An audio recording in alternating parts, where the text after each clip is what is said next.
So good morning everyone, welcome to Satsang. Let's make some silence first.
So once again, good morning, welcome everyone. Just reminding you that we use WhatsApp as a means of communication. You can send your questions to the number that appears on the comments.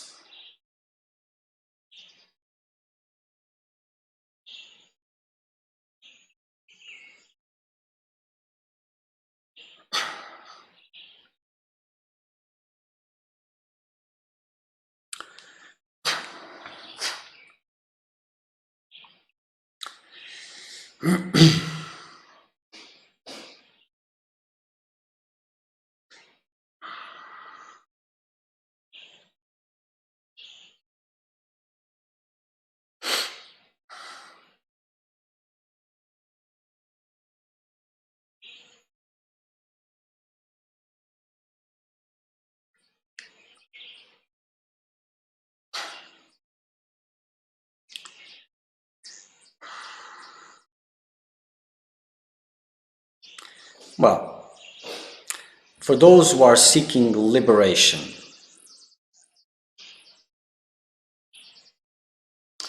for those who are seeking a better life, spirituality or something else may be useful, maybe. But for those who seek liberation only, it is something that is 100% of your time, complete dedication. For many reasons, because or else you don't stand a chance. You will not even know. You won't even see the life of the process. Many seekers, if asked, they will say that they seek only liberation. And if asked, which parts of you don't want liberation? In which sense are you resisting liberation? They don't know. Some even think of it as something absurd. Of course I want. It's all that I want. And this is naive because of lack of life in the spiritual process. You are your only obstacle. There's many other obstacles, but ultimately, you're the only one. Some things make you stop, others make you rise above. So, what determines one, what determines the other? It is your motivations, your ambitions, your real ambitions. But there's all sorts of ambitions, and eventually, what counts is the ones that are really nurtured. Because one part of you wants it fully, the other part doesn't want it at least. One will have to win.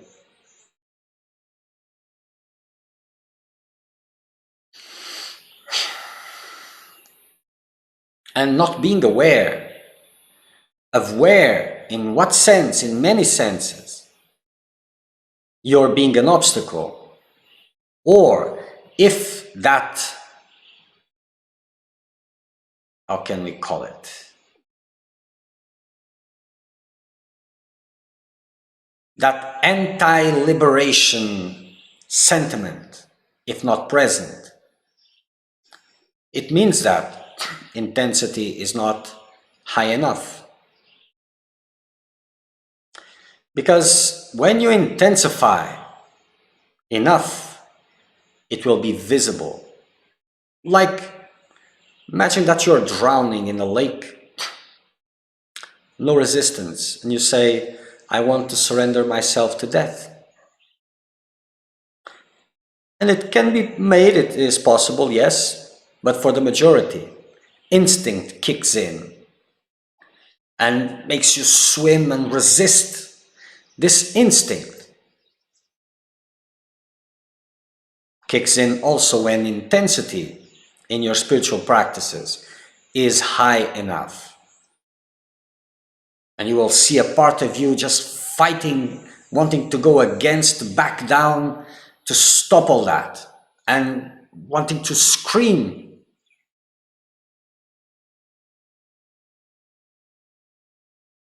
And it is in that moment that the real obstacles become visible.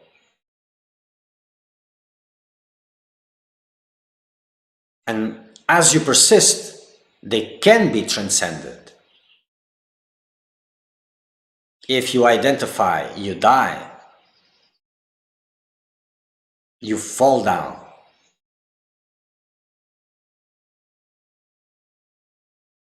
So if instinct is not there, if you don't know what I'm talking about, well, intensity is not where it should be. Majority is convinced that this is all they want, above all.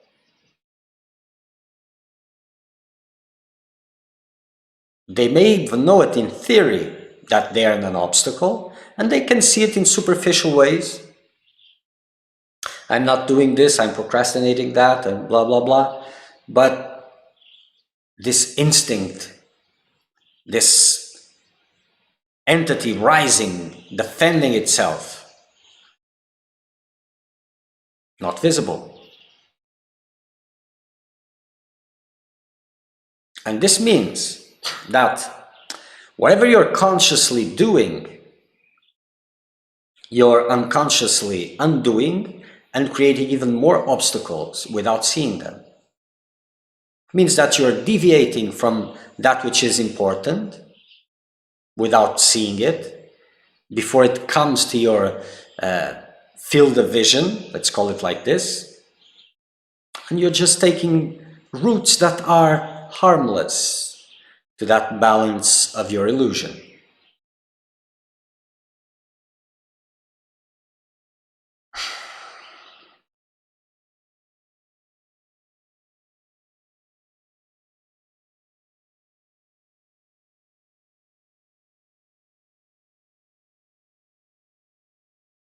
And this idea, when this comes, that, oh, I'm not ready for this, not ready enough, I have to prepare better, that is going backwards.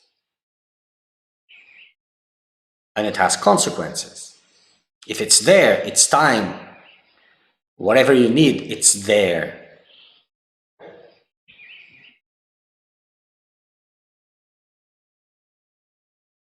Period.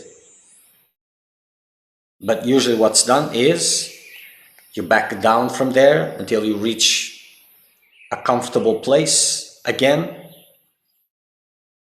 and you start preparing yourself to reach that point. This means you're increasing, adapting your illusion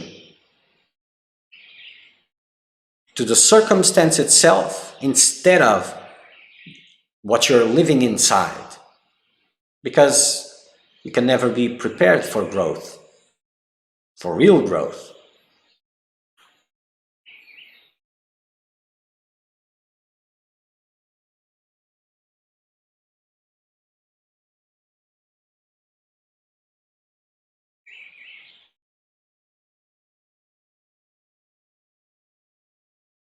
And then you try again and again, and it's much more difficult to rise to those heights, to that intensity, because of adapting.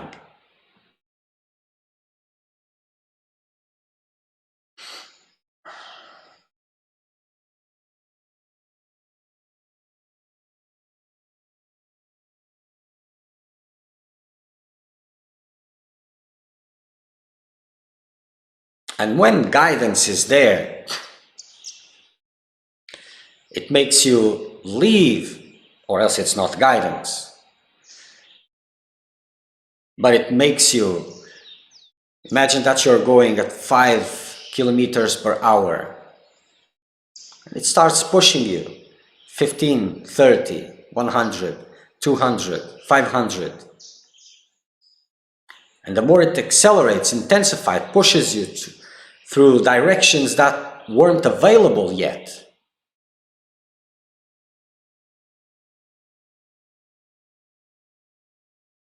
And this is where the comes in. But if you drop the ball, so what's the point of guidance?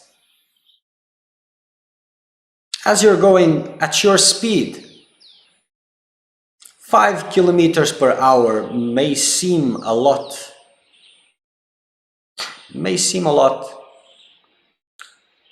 But your 5 kilometers per hour, it's like you're doing those 5 kilometers per hour in, how do you call that?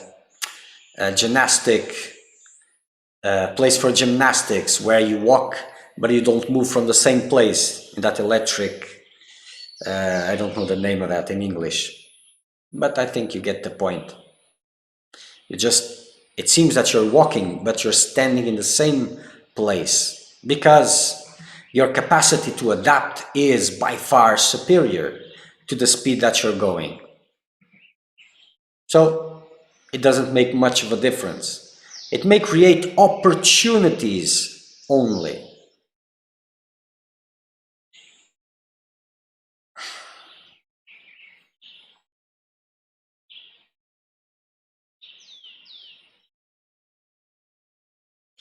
So this is why all the steps in the spiritual path are important.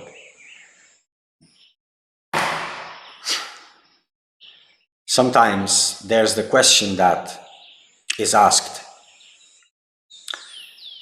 how should I relieve some discomforts, for example, from meditation? How can I make something more easier? How can I avoid that suffering? And the real answer, the one that nobody wants to listen, is why should you do such a thing?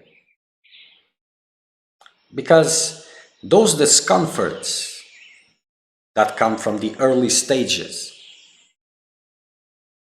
where you're breaking your attachments and turning your back to your worldly dreams, that suffering, that difficulty is very important, because it is preparing you for those moments where you see yourself as the real obstacle, and you see yourself struggling, and you want to struggle with it instead of against it, and you need a lot of strength to rise above that and fight it and go beyond whatever is in front of you, despite your will to give up, surrender, not surrender in a good sense, but so if you have been avoiding those discomforts, those initial discomforts, how in a world will you be able to go through yourself to the obstacle of yourself, because it will be like, almost like you're drowning, instinct kicks in, and you say, no, I will not fight it. It's different from someone who is in depression. They don't have the strength for it. But the one who is not is full of strength. Instinct comes, kicks in, he's identified with it, and he starts struggling. But in this case, he doesn't let it drown. And he is living that over and over again, like dying at each 5 minutes.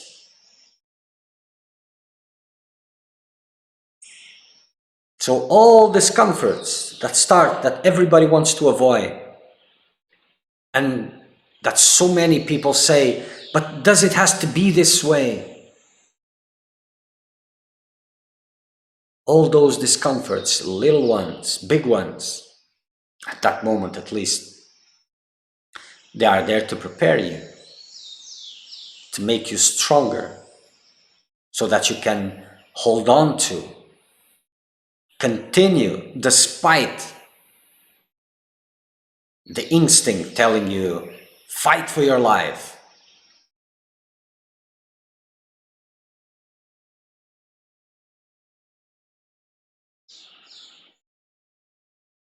So everything has a place in the quest for truth. Discomfort has a place. It's not a wonder why the seekers of so long have practiced austerities. Why would they do such a thing? Were they dumb or something like that because everybody else is so smart, trying to avoid them? And there they were, practicing austerities. What's the purpose of that? And we are not going into the question of what is an austerity, because that's a whole different subject. Not very different, but different.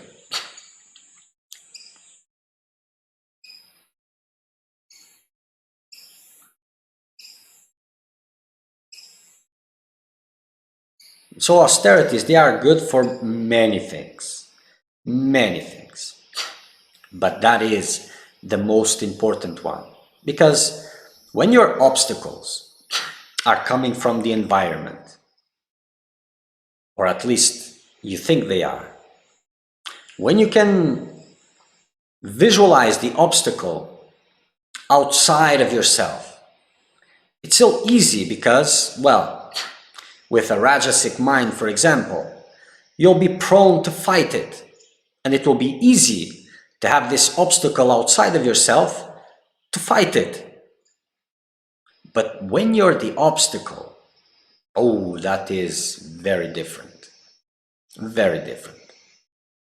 If you don't have the strength, the stamina, you will not be able to go through. If it's there, it's possible. You don't need to be Superman. You just need to have faith, to believe, and to just continue. That's the only thing. To drag that rotting body, even drag it, it doesn't matter. Just continue. And eventually, you will see the rainbow.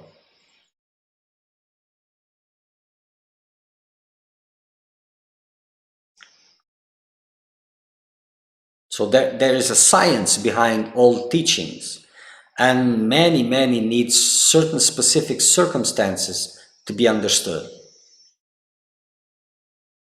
So every test that comes before you, and you go around and you seek an easy way to do it,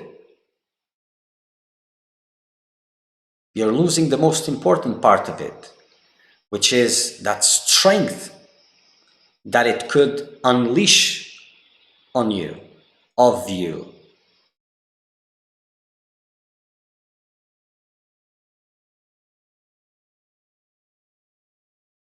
And then if by any chance you reach that point, how will you be able to go through?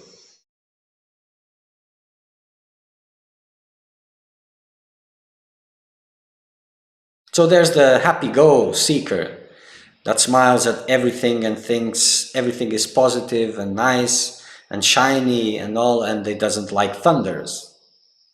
And there's the seeker that loves thunders, doesn't see any joy anywhere.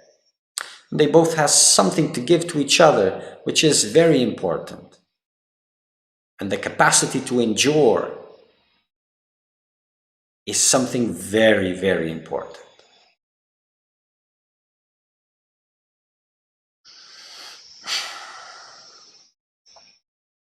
And if you're not seeing this instinct is not kicking in, streaming from inside, well, despite your best intentions about your quest for liberation,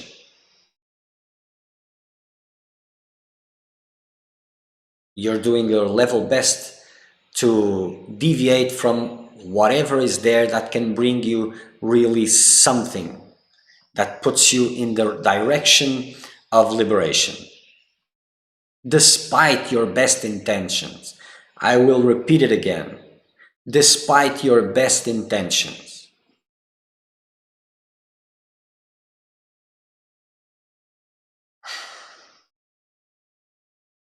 And when you reach that point, you will understand clearly what's the meaning of you are the only obstacle.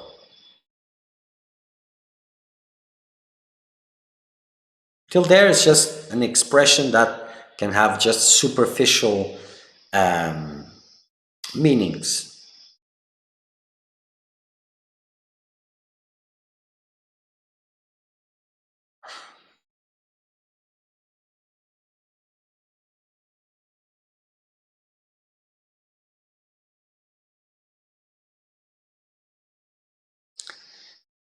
And wherever you are, it doesn't matter. If you're in the spiritual process, if you're in the quest for liberation, if your goal is liberation only, it doesn't matter the size of the pain that you're going through. And this only talks about your attachments, your illusion, the level of pain. So the more pain, the more of your illusion is being crossed.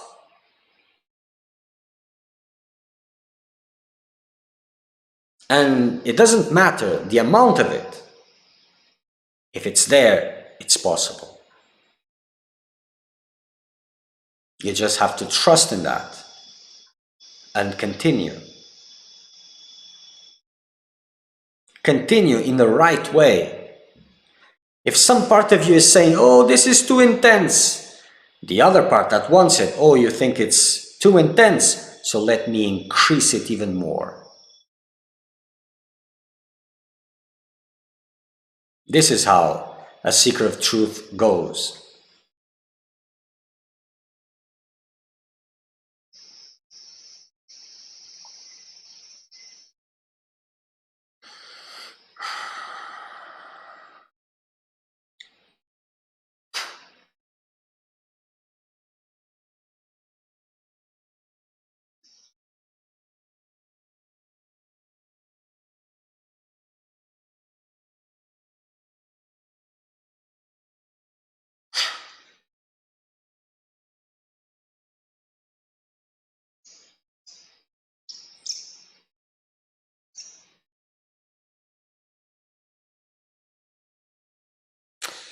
Can you improve a little bit that? I didn't quite understood. J'ai pas compris.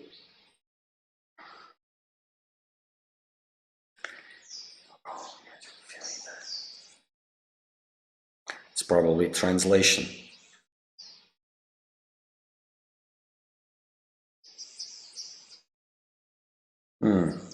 Great emotional calm. So you've been living intense emotions during the last few months, and now it is calm. Is it like this?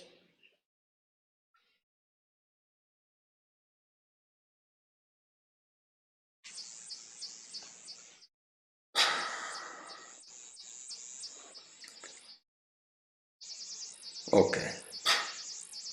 Well, the only way that you have to see is if you were living this intense experience and you kept your meditation, your spiritual practices, meditation intense, and now it is calm, but not because you have reduced those practices, not because you have sought some kind of relief from those emotional strains,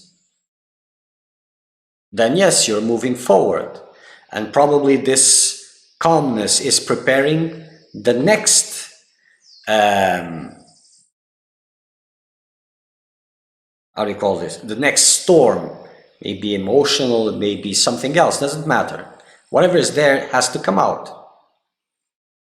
Because it's more or less the same. But if in any way you have backed down, you have reduced your meditation, or did something to distract yourself, and now it is calm, this is going backwards. And eventually, you will have to go again and again and again and again. J'ai l'impression que je sors de la pratique.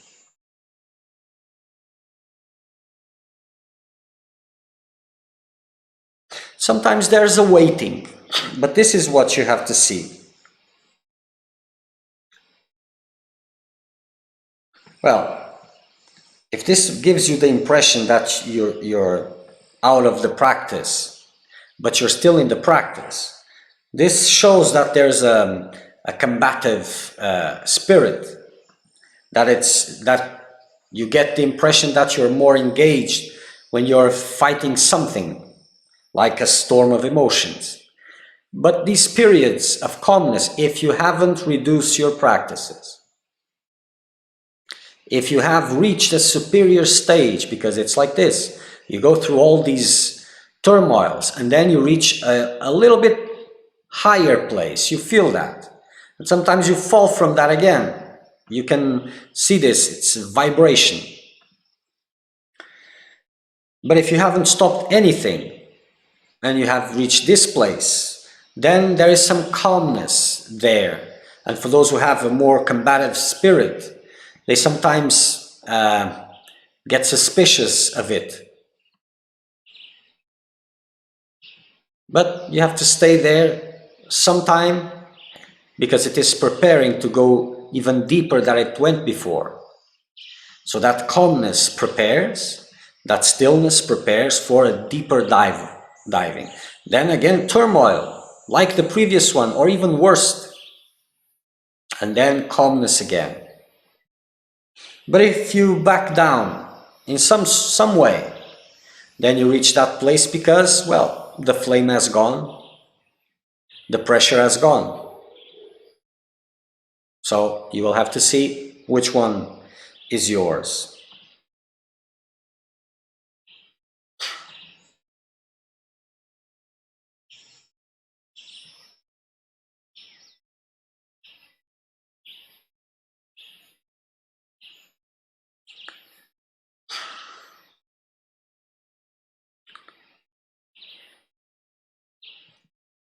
I will answer your question now.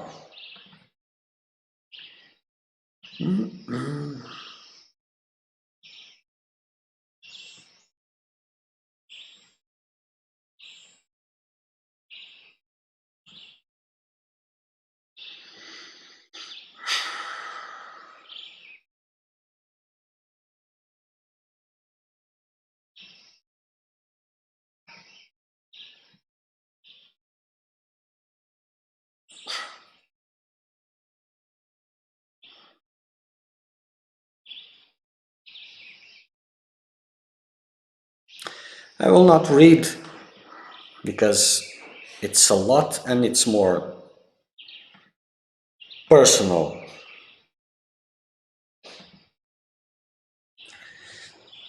But I will tell you this, you need to be very careful, all of you in a way. Your meditation should be for freedom only. And it is good to visualize or trying to improve the conditions for your practice. It is good. But conditioning that to your meditation is complicated. For example, in your case, making this coming to this ashram as a goal for your meditation, it's not good. You see, because the process is alive, has a life of its own. And if you condition things beyond freedom, then you may have lots of surprises. And these goals, even if they are for the best of intentions, they carry always the expectations of the character. And if they succeed, character usually takes over. So having this vision of better conditions is good, but conditioning your meditation to that is not good. Understand that doing what you have to do is enough. And your meditation, your practice should be always for freedom only, not going here or there. This is very important.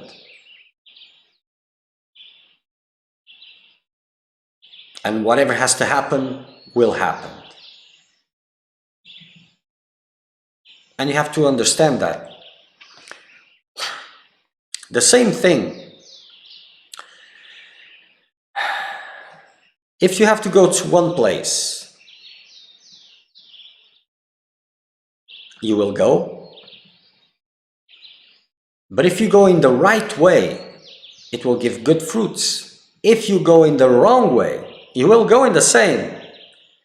But full of desires and expectations, this will bring bad fruits. So the character is always being trained to let go, to silence,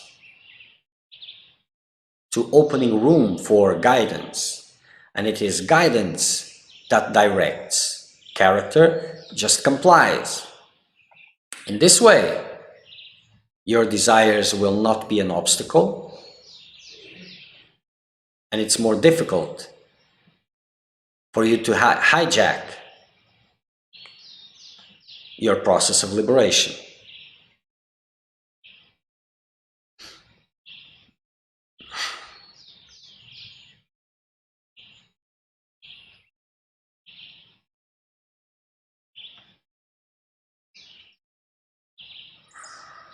I would like to see you for entretien, it's a conversation, a personal conversation. But I fear to see you. Why? Yes, your English is not the best one, neither is mine, but we do our best with what we have. Well, usually it is common for seekers to fear having a conversation with me, even wanting it a lot, because there's a part of them that knows that wounds will be touched, and they fear that. It is normal. But then, like everything else in the spiritual quest, if it's not something that threatens your illusion, what is there to gain but more illusion? Easy enough to understand. But each step you will have to go through something which is standing in the way.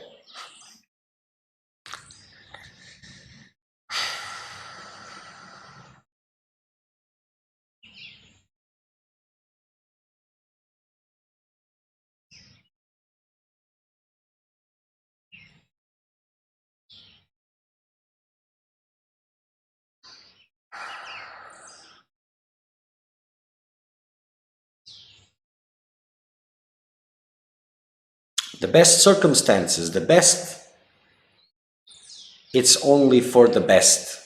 And the best is the one that does the best in what he feels to be the worst. Only then, by taking the best out of what appears to be the worst, can he get the best and, how do you say this? And make the best out of it. Well, it was not this word, but okay.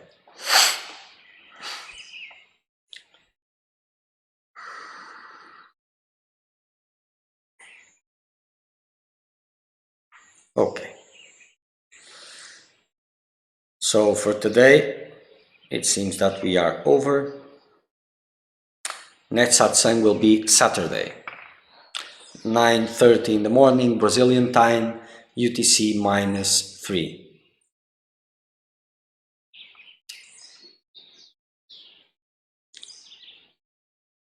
Reflect on these words.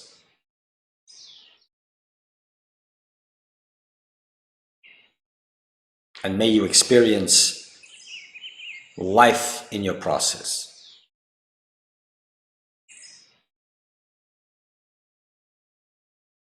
Okay, watch.